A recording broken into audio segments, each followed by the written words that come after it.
we finna check this out. Y'all hit that subscribe button, and I guess enjoy the ride. Long video, top 100 places in Italy. Let's check it out.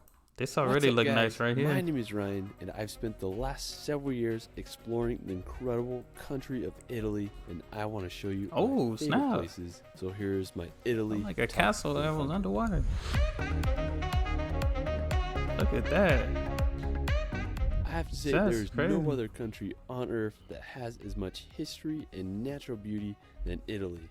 From the seaside views of the Amalfi Coast to the jagged mountains of the Dolomites, Italy has it all. This video is volcano back there, so I made timestamps of all the places in the description so you can jump around to your favorite destinations. Look at that. Let's start this video off on the island of Sardinia. So Sardinia is in Italy. I was looking because I've seen other videos that will pop up on my feed about Sardinia, but I did the top 10. That's what happened. Last year I did the top 10, so best coastline, now I get to see some more. And the clearest water you've ever seen. Sardinia is clear. The place to be. It's the second largest island in the Mediterranean, and there's just so much going on there. One of the most impressive places on Sardinia is the Bounai Coast. It's 40 kilometers of coastline that's made up of massive limestone cliffs and secluded beaches. The Bounai Coast isn't the easiest place to reach. Most places require a hike or a boat ride. When I was there, we rented a boat and jetted off to explore the coast. The main reason I wanted to go to Sardinia was to visit Cala Golorizze. I think it's easily one of the most beautiful beaches in all of Italy. It has these massive pointy rock formations coupled with green cliffs and Gatorade blue water. We anchored and immediately went for a swim. I mean, the visibility was absolutely incredible. It's some of the best I've ever swum in. Another reason I wanted to go to Cala Golorizze is because there's a sea arch where you can cliff jump. I sent a few jumps off and it was just so much fun. I mean, there's no better feeling than standing. I ain't never cliff jumped at that before. You know, I'm a swimming pool type of guy. When it comes to the ocean, I'm ankle deep type of. But that would be a bucket list thing. I'll do this. Into the ocean. Dang, after that looked like a long Sardinia, we're going to head up to northern Italy to visit Lake Como. Now, located at the base of the Alps, Lake Como is a sight to see. One of my favorite places on Lake Como is Verona. It's easily one of the most idyllic places I've ever been to. Verona was founded all the way back in the 8th century by this look like the romantic type place. Local fishermen. I stayed several nights here and it was such an enjoyable and relaxing time. I love walking around the village through all its cobblestone alleyways. There's a great plaza and an impressive church. Now, one of my favorite places I went to in Verona was its northern shore. There's restaurants and a little stone beach where you can watch the small waves roll in, accompanied by some of Lake Como's majestic swans. Another beautiful place on Lake Como is Bellagio. Now, located at the wide junction on the lake, Bellagio is often referred to as the Pearl of Lake Como. My wife and I took a ferry to get there from the town of Verona. It was a beautiful place to stroll around and enjoy the picturesque town and waterfront. Afterwards, we're going to head down to the Italian Riviera. Now, also known as the region of Liguria, the Italian Riviera is a small crescent-shaped region that extends to France. It kind of looked like the place on the movie Luca on Disney. The Italian Riviera on the Italian side is Cinque Terre. Now, Cinque Terre is made up of 5 seaside villages that date back to medieval times. Now, you can't drive to the towns of Cinque Terre, but you can take a train from the town of Spezia. Now, the most northern and largest village in the Cinque Terre is Monte Rosso al Mare. Now, I say it's probably one of the less popular places in the Cinque Terre, but it's definitely worth a visit. It has a wonderful beach and incredible views of the Riviera. Now, the next village south is Vernazza. It's probably my favorite village on the Cinque Terre, and it has the only natural port.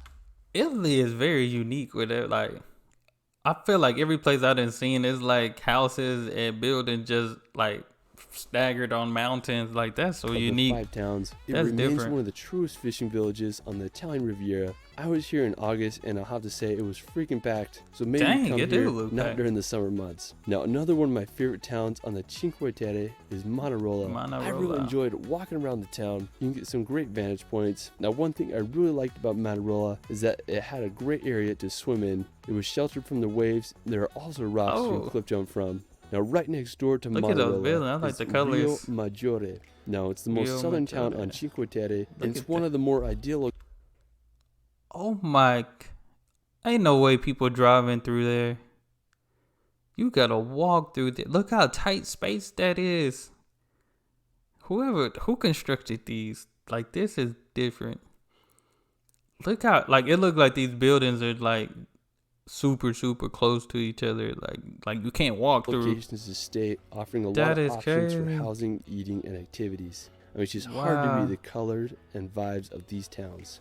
Now, another one of my favorite towns on the Italian Riviera is Portofino. Now, this may be one of the most idyllic towns on the Italian coast. It's renowned worldwide for its picturesque harbor and has been a retreat for royalty and artists as far back as the 12th century. I tried to go here during the peak of the summer, but I got turned back because there was no parking. So once again, I definitely recommend coming during the less popular months or early in the morning. Regardless, it's a early summertime that deserves a visit. Now, an amazing beach near Portofino is San Frutuoso. Now, there's no roads leading here. It can only be accessed by boat or an hour and a half. Everything you got a boat. Portofino. The cove features a 10th century abbey and a statue of Christ that is submerged 50 meters under the... What? Features a 10th century abbey and a statue of Christ that is submerged 50 meters under the sea. After, let's... Why is it under the sea? That's different. I think, is it Portugal, Brazil? They have statues. I didn't know Italy had one. And a statue of Christ that is submerged 50 meters under the sea. Under the sea. After, let's head over to the iconic city of Venice. Now, Venice is one of the world's most unique cities. There are no roads and just canals to get around. It's made up of 118 islands. Yeah, Italy different. There are no roads. So I don't need a car for this town? They look like they underwater. Wow. I gotta get my boat license to live here. It's made up of 118 islands, and they are linked by over 400 bridges. Venice was a major financial and maritime power during the medieval ages, and today it's one of Europe's most popular tourist destinations. When you're there, you can take a ride down the canals on a gondola, or you can check out St. Mark's Square. It's a one-of-a-kind location. So walking and boating, that's different. Afterwards, we're gonna head over to look at the greenery. Now, located about an hour's drive from Venice, Valdobbiadene is a wine-growing region famous for making Prosecco white wine. The area is full of lush vineyards and rolling hills dotted with tranquil villages. One of my favorites is the village of Gia, located just a few minutes outside of Valdobbiadene. I mean, this region is just absolutely magical. Now, afterwards, we're going to visit Lake Garda. Now, located right between Venice and Milan, Lake Garda is the biggest lake in all of Italy. I drove around it and I can attest that it's absolutely huge. It's sandwiched between two mountains and home to numerous towns along its coast. Look at that water. The southern end is home to the Castello Scagliero. Now, built in the 14th century, it stands as one of Italy's best preserved castles. My favorite feature is its fortified castle on the water. That's different. Which offered shelter to Venetian fleets. To the east of Lake Garda is Monte Baldo. It's a mountain range that overlooks the lake. To the east, Italy. I need to check out more of Italy. To Lake Garda is Monte Baldo. It's a mountain range that overlooks the lake. You can take a gondola up from the lakeside town of Malsicine, and once you reach the top, you can hike around and enjoy the incredible views. Another fascinating nearby place is the Madonna della Corona Santuario. Now, it's this church that's built out of the side of a cliff. The church was built all the way back in 1530 and served as a place to pay pilgrimage and enjoy the nature of God in peace. 1530s. To get to the chapel, you can park in the town of Spiazze above and make this short hike down. Italy is just full of the world's most scenic churches. Now, right next to Lake Garda is the beautiful city of Verona. Famous for being the setting of Shakespeare's Romeo and Juliet, Verona is a beautiful medieval town. I just love how the river... It's a classic, Romeo and Juliet. It's home to the Verona Arena, which is an ancient Roman amphitheater. It's where the closing ceremony of the 2026 Winter Olympics will be held. After, we're going to visit Bologna. Now, located about a 2 hours drive from Verona, Bologna is one of the wealthiest cities in Italy and the 7th most populous, with a population around 400,000. What I love about Bologna is its medieval towers. They were constructed back in the 12th and 13th centuries, with the highest being over 300 feet tall. Back in medieval times, Italy is how old is Italy? 180 towers which dominated the city. Over the centuries, many towers were demolished or simply collapsed, and today fewer than 20 towers remain. The most famous are the two towers. The tallest tower reaches over 97 meters with an overhang of 2.2 meters. I mean, they're both leaning a little bit. They look like they're going to collapse. I just can't imagine all the history these towers must have experienced throughout the ages. Right. After, we're going to visit the magnificent city of Milan. Located in the Lombardy region, Milan is a powerhouse of a city. Snap. It has the second largest economy in the EU after Paris. It's one of the world's 4 fashion capitals. The city is full of a mixture of modern sky. I gotta go to Milan. This is different.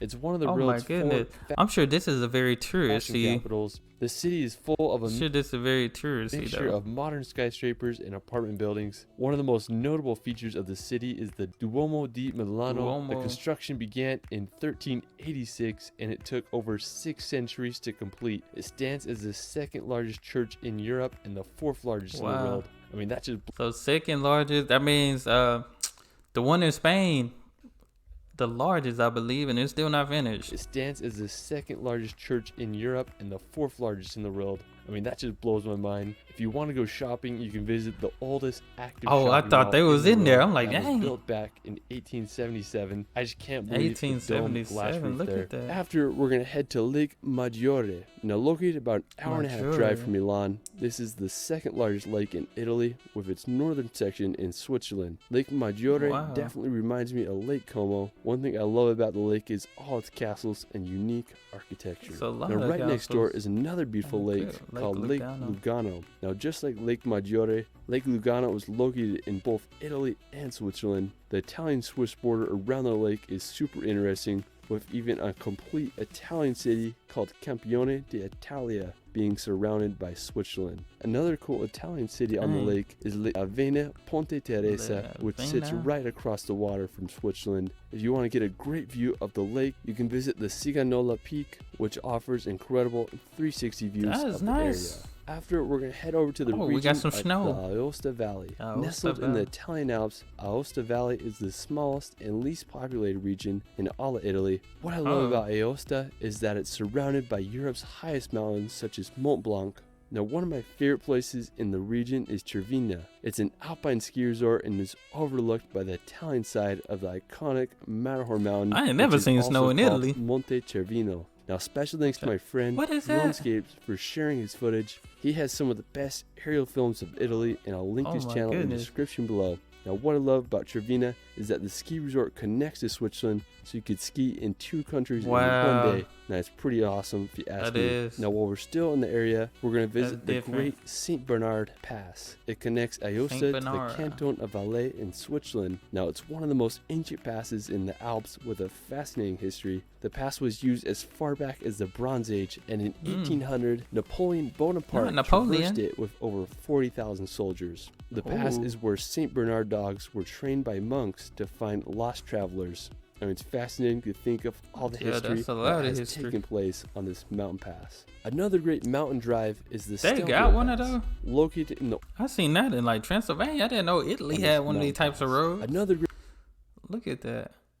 That's like a Fast and Furious movie right here. Pass. Located in the Ortler Alps, the Stelvio Pass is the second highest paved road in the Alps with an elevation of 2,757 meters. During World War I, fierce battles were fought here between the Austro-Hungarian Empire and the Italian Kingdom. Today, the Stelvio Pass is a popular place for drivers to test their skills with over 75 hairpin turns. After, we're going to head over to the city of Tirano. Located about an hour away from the Stelvio Pass, Tirano is a tranquil town. The city is well known for being the departure point for the Bernina Express. This may be considered the most scenic train route in all of Europe. The train starts in Tirano and travels across alpine passes into Switzerland. It's like the real-life Polar Express. I'd love to ride this train one day.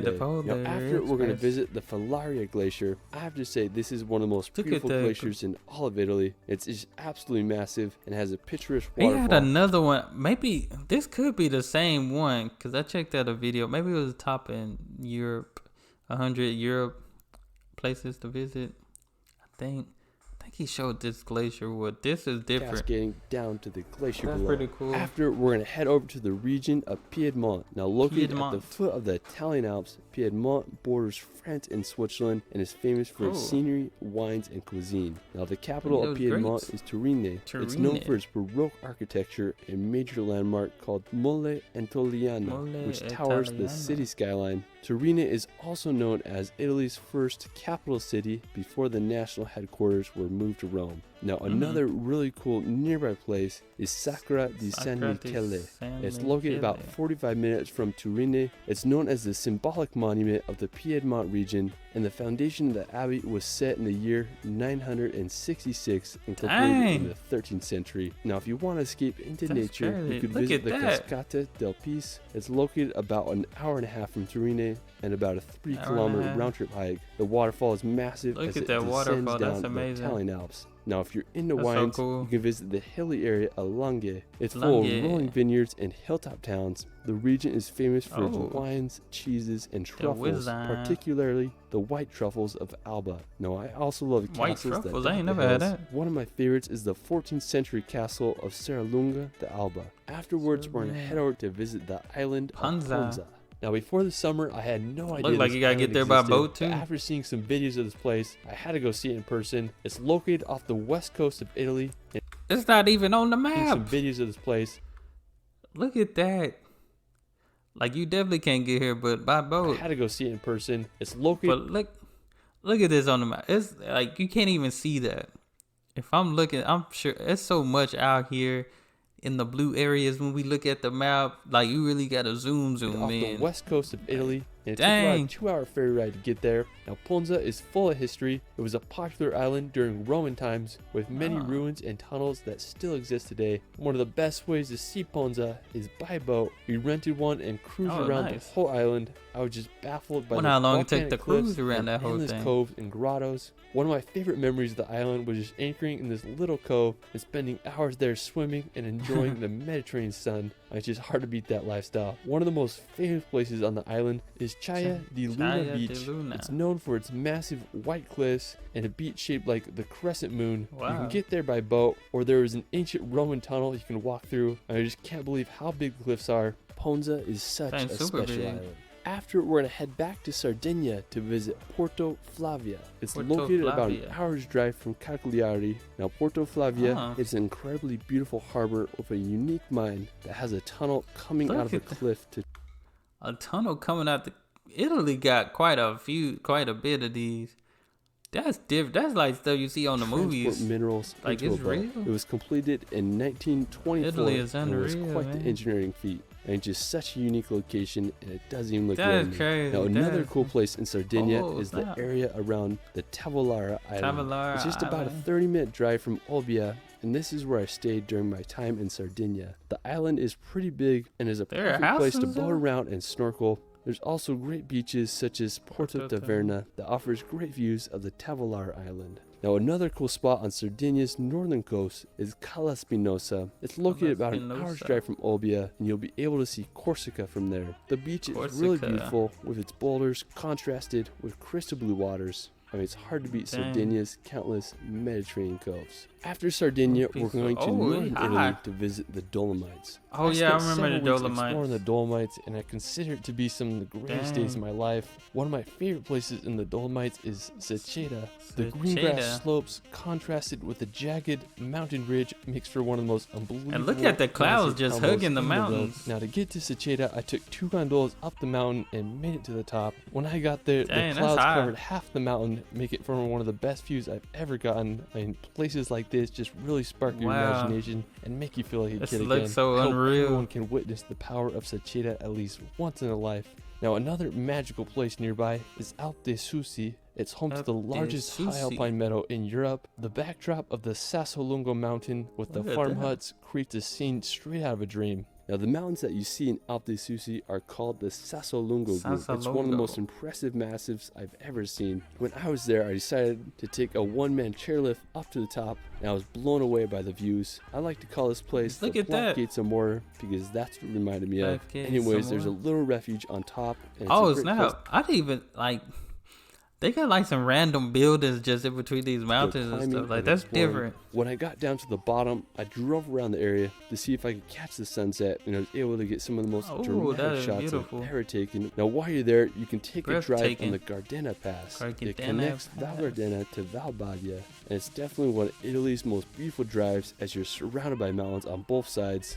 I mean, road trips don't get much better than cruising through the Dolomites. One of the most beautiful valleys in the Dolomites is Val de Funes. I remember seeing pictures of this place before I ever went to the Dolomites, and I just couldn't believe it was real. The valley is home to some of Italy's most beautiful churches, surrounded by scenery straight out of a fairy tale. When I was there, the mountains were covered by the clouds, but I still was able to witness. I can say Italy looks so unreal. That is crazy. One of the valley's most picturesque. I definitely got an experience going here. That look unreal. An incredible spot. Now, after, we're going to head over to Lago di Bre. Now, this is probably the most popular lake in all the Dolomites. It's a milky blue color with a backdrop of towering mountains. When I was here, I hadn't showered in days, so I decided to take a plunge in the lake. Nothing makes you feel more alive than jumping into some glacial water. If you come, you can walk around the rim of the lake or even take a boat out. I mean, it's really a special place. Another great mountain pass is the Passo Giao. The top of the pass is located about 30 minutes outside of Cortina d'Ampezzo. One of my favorite features of the pass is the view of the Ra Gusla Peak. It marks the highest point of the pass and towers over a hotel and restaurant.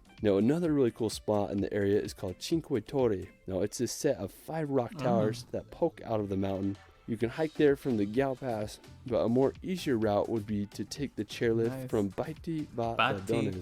The Cinque Torri is also where a World War I conflict took place between Italians and Austro-Hungarian troops. They were right there. Spectacular spot in the area is Lago Federa. It's about a 10-kilometer hike to the lake, and you'll be rewarded with unbelievable views. If you go in October, the larches around the lake may have turned a stunning gold color. Now, another incredible rock formation in the Dolomites is the Vajolette Towers. It's a set of rock spires in the Catenaccio mountain group. The hike to the towers is somewhat challenging, but well worth the effort. It makes for a great day hike, and you can also spend the night at the refuge right at the base of the towers. Now, one of my favorite lakes in the Dolomites is Lago di Sorapis. Now, I guess you could call it the little brother of Lago di Bre. Now, that looked like some cool blue Gatorade right there.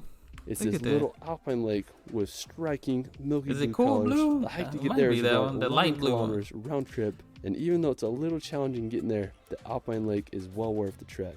Now, one of the most iconic places in the Dolomites is Trecime di Lavaredo. It's a set of 3 massive rock pillars that tower over the landscape. I love this area so much that I spent 4 days exploring here. I did one of the most epic sunrise missions of my life as I reached the top of the mountain to watch the sun slowly light up the Trecime di Lavaredo rocks. There's also this incredible area I like to call Mordor because it looks like something. There's also this. I couldn't imagine seeing this view. Like, wow. It's amazing. It's amazing. Like, this stuff you see either on TV, you see a lot of pictures and stuff like I couldn't imagine just waking up and going to see this type of stuff. That's crazy. I stumbled upon this place by accident. I found some random tunnels that were used during World War I and had one of the most memorable sunsets. Well, they was in the mountains and stuff for World War I. It's truly a magical place. After hiking in the Dolomites, we're going to visit Italy's capital, Rome. Now, Rome may be one of the most famous and iconic capitals in the world. Its history spans over 28 centuries, with its founding taking place in 753 BC. Ancient Rome's architecture stands today and draws millions of tourists each year. One of the most well-known structures of the capital is the Colosseum. It's this oval-shaped amphitheater that was completed in 80 AD. It was the largest amphitheater built and could hold anywhere from 50 to 80,000 spectators. You can just marvel its structure from the outside or take a guided tour to witness the interior. One of my favorite. I just imagine how it looked when it was in use for like whatever they did up it. Structure from the outside or take a guided tour to witness the interior. One of my favorite attractions is the Trevi Fountain. That is nice. That's beautiful. That's Instagram worthy, right? That's more than Instagram worthy. It's a Baroque style fountain that was built in 1762. I mean, there's just so much to see in Rome. 1762. That thing looked like it's in good condition. While we're still in Rome, we're gonna head over to the smallest country in the world to visit Vatican City. Now, this country is completely surrounded by Rome. The Vatican. Isn't Vatican City is home? The Roman Catholic Church and home to the Pope. The population. I thought Vatican City was its own country. It is made up of only 800 Maybe it's people. within. It was founded over 90 years ago on February 11th, 1929. The St. Peter's Basilica is possibly the most magnificent building in the world. It's the world's largest church, and when you go inside, the detail is mind-blowing. Architects such as Michelangelo helped design it, and construction began in 1506 and was consecrated 100. I ain't gonna lie, these art designers, and they were different back then. Like the sculptors and like they were doing some different stuff. Nowadays we just making bowls and pottery. An interesting nearby town is Calcata Vecchia. Now it's located about an hour outside of Rome. This small commune is built on a volcanic tuff, and in the 1930s the town was condemned by the government due to the risk of the cliffs collapsing, but in the 1960s the city began to be repopulated by artists and hippies who began to restore this medieval town. After, we're going to visit Civita di Bagnoregio. When it comes to hilltop towns, this may be one of my... They got a lot of hills and buildings on hills and mountains.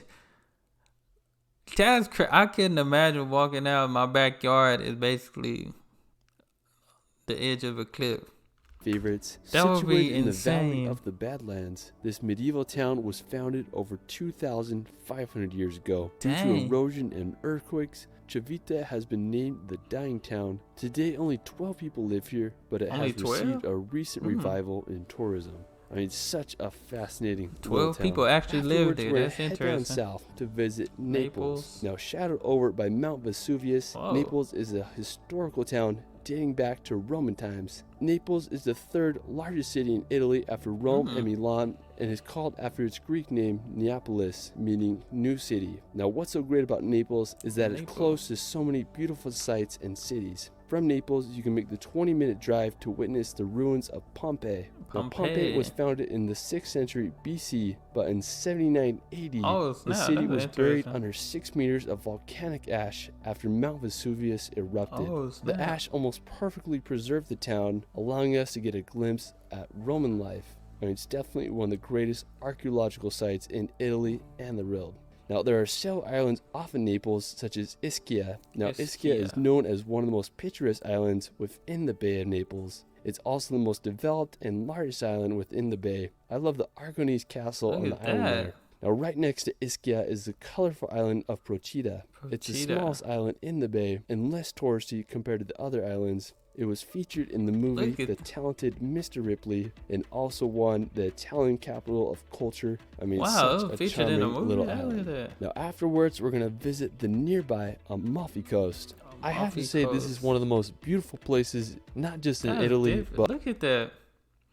See, I like how this is kind of structured. It's a little bit more spaced out. Europe. Some of the other ones in the beginning, they were like super close. The Amalfi Coast is located in southern Italy. And look at that, they all go drive from Rome. It's just hard to believe this place exists. One of my favorite places on the Amalfi Coast is Fiordo di Furore. This is one of the coolest beaches I've ever been to. And they got a bridge right above it. Little fjord, complemented with an incredible arch bridge. It's a true paradise for cliff jumping. There's tons of spots you can jump from different heights. I had such a fun time setting some flips into the sea. The water felt so good to be in. Honestly, such an incredible spot. You gotta visit. That is incredible. Coast. After Furore, we're going to take a walk on the Path of the Gods. This is a super famous hike, and with reason. You'll get some of the best views of the Amalfi Coast when you do this hike. Now, you start in this town called Morano and end in the village called Nocelle. All in all, the hike is about 8 almost 2 hours though. It takes you about 3 hours to do. 3 hours. I've seen incredible views basically the whole way. There's tons of ancient houses and hillside farms contrasted with the views of the coast. It's basically all downhill, which is super nice.